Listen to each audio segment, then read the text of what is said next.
Hello my dear friends, welcome back to my channel. कैसे हैं आप लोग? आई होप आप लोग बहुत अच्छे होंगे और आपकी पढ़ाई बहुत ही अच्छी चल रही होगी। जैसा कि आपको पता है, हम लोग मध्य प्रदेश वर्ग एक जो भूगोल सब्जेक्ट है उसके सिलेबस को कवर कर रहे हैं, जिसमें हम लोग यूनिट फर्स्ट पढ़ रहे हैं, यूनिट फर्स्ट। और इसमें हम लोग पढ़े पृथ्वी की उत्पत्ति। पृथ्वी की उत्पत्ति का पार्ट 1 चैप्टर, जिसमें हम लोगों ने कुछ सिद्धांत को पढ़ा था। आज हम लोग थोड़ा सा और उसी को आगे की तरफ चलते हैं। पहले समझते हैं थोड़े से और विकास संबंधी सिद्धांत को। ठीक है, देखिए, तो अगर आप चैनल पर नए हैं तो चैनल को सब्सक्राइब कर लीजिए, क्योंकि पूरा का पूरा जो भूगोल का सिलेबस है उसको हम लोग जो है कवर करने वाले बिल्कुल फ्री ऑफ कॉस्ट इस चैनल पर आपको वीडियोस मिलेंगी। ठीक है, और एकदम शॉर्ट वे में। चलिए स्टार्ट करते हैं। पृथ्वी की उत्पत्ति और विकास संबंधी सिद्धांतों को हम लोगों ने शॉर्ट वे में पढ़ा था। पृथ्वी की उत्पत्ति एवं आयु के समाधान के लिए वैज्ञानिकों ने समय समय पर विभिन्न मतों का प्रतिपादन किया। ठीक है, मतलब कि पृथ्वी की जो उत्पत्ति है उसके समाधान के लिए बहुत सारे वैज्ञानिक आए और बहुत सारे अलग अलग प्रकार के से मतों का जो है प्रतिपादन करते हैं। भारतीय मानशियों ने पृथ्वी की आयु लगभग इतनी बताई है, 1972949032 वर्ष निर्धारित की है। ठीक है, इतनी ज़्यादा जो है हमारे कुछ भारतीय वैज्ञानिक थे जिन्होंने पृथ्वी की जो है आयु बताई। इसमें से सबसे प्रमुख फ्रांस के खगोल शास्त्री थे कास्टे द वफन। नोट कर लीजिएगा, very important, very very important, caste the वफन। इसमें से सबसे प्रमुख फ्रांस के खगोल शास्त्री हैं कास्टे द वफन ने 1749 ईस्वी में पुच्छल तारा परिकल्पना का प्रतिपादन किया था। ठीक है, कौन? कास्टे द वफन एक खगोल शास्त्री थे, उन्होंने पुच्छल तारा का परिकल्पना किया, कॉमेट हाइपोथेसिस का प्रतिपादन किया था। कब? 1749 में। कहाँ के थे ये? फ्रांस के थे। वेरी इंपॉर्टेंट, ये सबसे प्रमुख थे। ठीक है ना, इन्होंने पुच्छल तारा के बारे में बताया, हाइपोथेसिस दिया। ठीक है, तो आई होप आपको यहाँ तक समझ में आया होगा। चलिए हम लोग आगे बढ़ते हैं। ग्रहों की उत्पत्ति में भाग लेने वाले तारों की संख्या के आधार पर इसे जो है दो भागों में वर्गीकृत किया गया है। मतलब ग्रहों की उत्पत्ति में भाग लेने वाले तारों की संख्या के आधार पर इसे दो भागों में विभाजित किया गया। एक को बोलते हैं अद्वैतवादी परिकल्पना, एक को बोला जाता है द्वैतवादी परिकल्पना। इससे पहले वाले वीडियो में भी हमने आपको पूरा बताया था। ठीक है, लेकिन आज हमने सोचा कि आपको थोड़ा सा और डिटेल में एक्सप्लेन किया जाए। तो अद्वैतवादी परिकल्पना क्या होती है? इसको मोनोस्टिक हाइपोथेसिस कहा जाता है।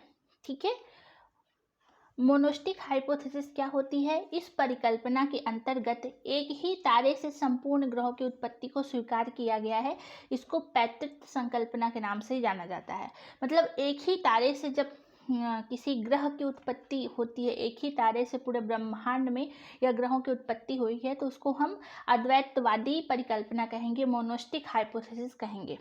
इस मान्यता वाली कुछ संकल्पनाएं उनके प्रतिपादन व प्रतिपादन वर्ष निम्नलिखित है। उनका प्रतिपादक व प्रतिपादन वर्ष बताया गया है।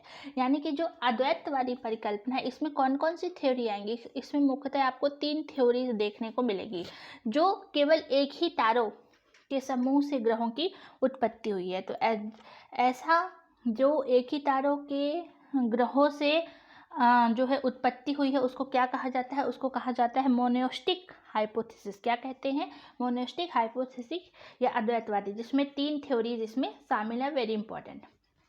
कौन कौन सी थ्योरी आती है? सबसे पहले आप लोग एकदम से याद कर लीजिए, वाव्य राशि परिकल्पना, गैसियस हाइपोथेसिस, इमैनुअल कांट 1755 ईस्वी। ठीक है, वाव्य राशि परिकल्पना, इमैनुअल कांट 1755 ईस्वी। निहारिका परिकल्पना, नेबुलर हाइपोथेसिस, किसने दिया था? लाप्लासा ने दिया था 1796 में। उल्का पिंड परिकल्पना, मैनियोट्रिक हाइपोथेसिस, लॉकियर ने दिया था 1979 में। ठीक है, तो 3 थ्योरी है, वेब राशि परिकल्पना, निहारिका परिकल्पना और उल्का पिंड बिग बैंग थ्योरी, जिसको हम मतलब उल्का पिंड परिकल्पना है, एक और इसमें शामिल हो जाती है बिग बैंग थ्योरी, जो सबसे इम्पॉर्टेंट है। ठीक है, तो बहुत ही इंपॉर्टेंट है ये 4 थ्योरी जो है, इसमें आपको याद रखना है। वेब राशि इमैनुअल कांट ने दिया था 1755, निहारिका जो है लाप्लास 1796 और उल्का पिंड परिकल्पना जो है लॉकियर ने दिया था 1979। और बिग बैंग थ्योरी जो है यह किसने दिया था, बिग बैंग थ्योरी, तो जॉर्ज लेमेंटियर ने दिया था। ये हम आपको आगे बताने वाले हैं। ठीक है, तो आई होप आपको यहाँ तक समझ में आ गया होगा बढ़िया तरीके से। तो इसी को कहते हैं अद्वैतवाद। अद्वैतवाद में आपको 4 थ्योरी जो है इसमें याद रखनी है, और जो एक तारे से ब्रह्मांड की उत्पत्ति हुई है उसको कहा जाता है अद्वैतवादी थ्योरी या परिकल्पना। अब हम लोग चलते हैं द्वैतवादी क्या होता है। द्वैतवादी बहुत महत्वपूर्ण इसलिए है क्योंकि इसमें बहुत सारी परिकल्पना और उनकी डेट आपको याद रखनी है। ठीक है ना, अद्वैतवादी हो गया। अब चलते हैं द्वैतवादी। तो समझिएगा द्वैतवादी परिकल्पना क्या है। इसको बोलते हैं ड्यूअलिस्टिक हाइपोथेसिस या ड्यूअलिस्टिक थ्योरी। इस परिकल्पना में माना गया है कि सौरमंडल की उत्पत्ति में कम से कम 2 तारों का योगदान है। मतलब ये 2 तारों से, एक सूरज और एक जो है इससे पड़ोसी विशाल तारा, ठीक है, तो इन दोनों का योगदान जो है इसमें माना गया है और एक ही आकस्मिक घटना का परिणाम सबने बताया। द्वैतवादी परिकल्पना यानी ड्यूअलिस्टिक हाइपोथेसिस में ये बताया गया है कि तारों की जो समूह वो 2 ग्रुप में पाए गए तारे, मतलब कि 2 तारों के समूह से ब्रह्मांड की उत्पत्ति हुई है। 2 तारा, इसलिए इसको कहा जाता है द्वैतवादी परिकल्पना। ठीक है, और जो एक तारों से अगर उत्पत्ति हुई है तो उसको क्या कहा जाता है, उसको कहा जाता है अद्वैतवादी परिकल्पना।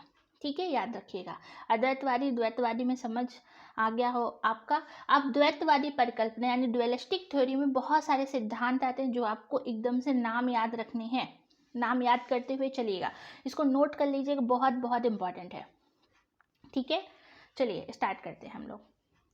द्वैतवादी संबंधी कौन कौन से सिद्धांत आते हैं। सबसे पहला आप देखेंगे ग्रहाणु परिकल्पना। ठीक है, क्या, ग्रहाणु परिकल्पना, प्लैंटिसिमियल हाइपोथेसिस कहा जाता है इसको।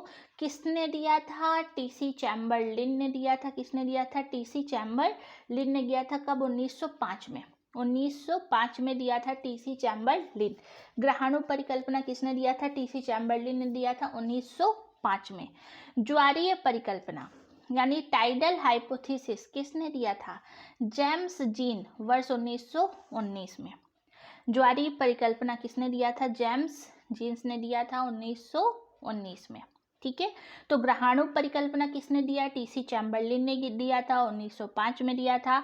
ज्वारीय परिकल्पना जो है टाइडल हाइपोथेसिस, जेम्स जीन्स ने दिया था 1919 में। फिर द्वैतारक परिकल्पना जिसको बाइनरी स्टार हाइपोथेसिस कहा जाता है, ये किसने दिया था, एच.एन. रसेल। किसने दिया था, एच.एन. रसेल ने दिया था। ठीक है, एच.एन. रसेल। फिर आता है विद्युत चुंबकीय परिकल्पना।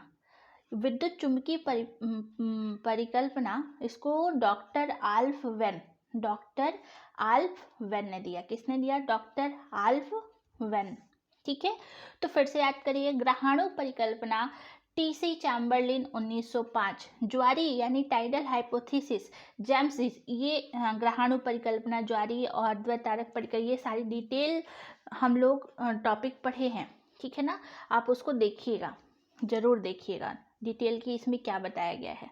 आपको मेन जो क्वेश्चंस आएंगे ना, एक्चुअल में ज़्यादातर यही आएंगे कि कौन सा जो आपका परिकल्पना है और किससे संबंधित है, लेकिन बाकी चीज़ें थोड़ी थोड़ी आपको जानकारी होनी चाहिए, इसलिए मैंने इसका डिटेल वीडियो भी बनाया है, उसको भी आप देखिएगा।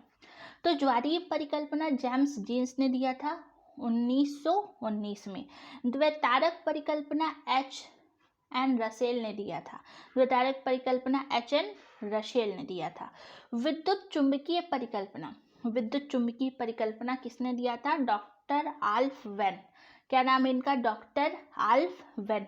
किसने दिया था, डॉक्टर आल्फ वेन ने दिया था विद्युत चुंबकीय परिकल्पना। इसको इलेक्ट्रोमैग्नेटिक हाइपोथेसिस कहा जाता है। द्वैतारक को बाइनरी स्टार हाइपोथेसिस कहा जाता है, यानी कि 2 तारों से इसकी उत्पत्ति हुई है, इसीलिए द्वैतारक कहा गया।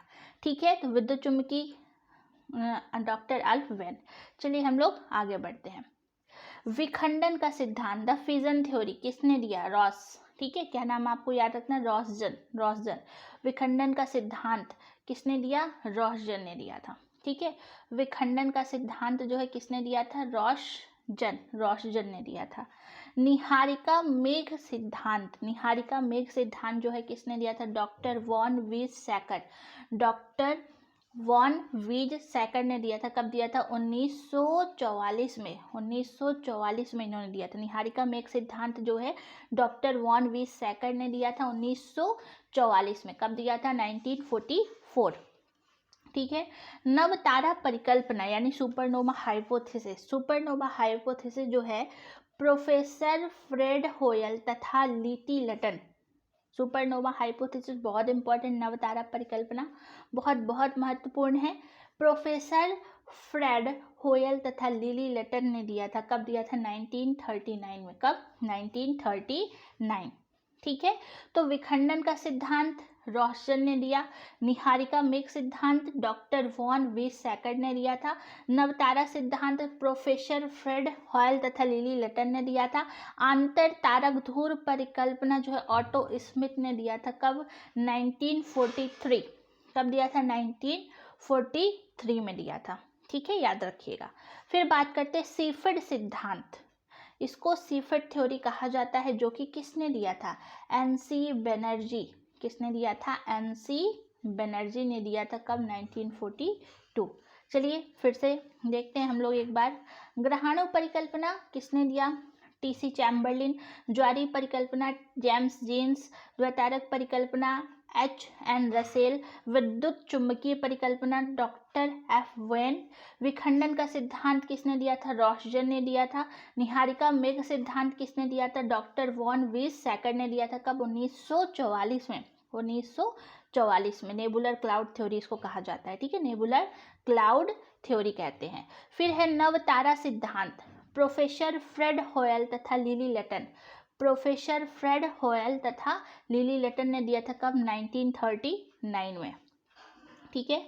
फिर है अंतर तारक धूर परिकल्पना ऑटो स्मिथ ने दिया। कब? 1943, 1943 में दिया था।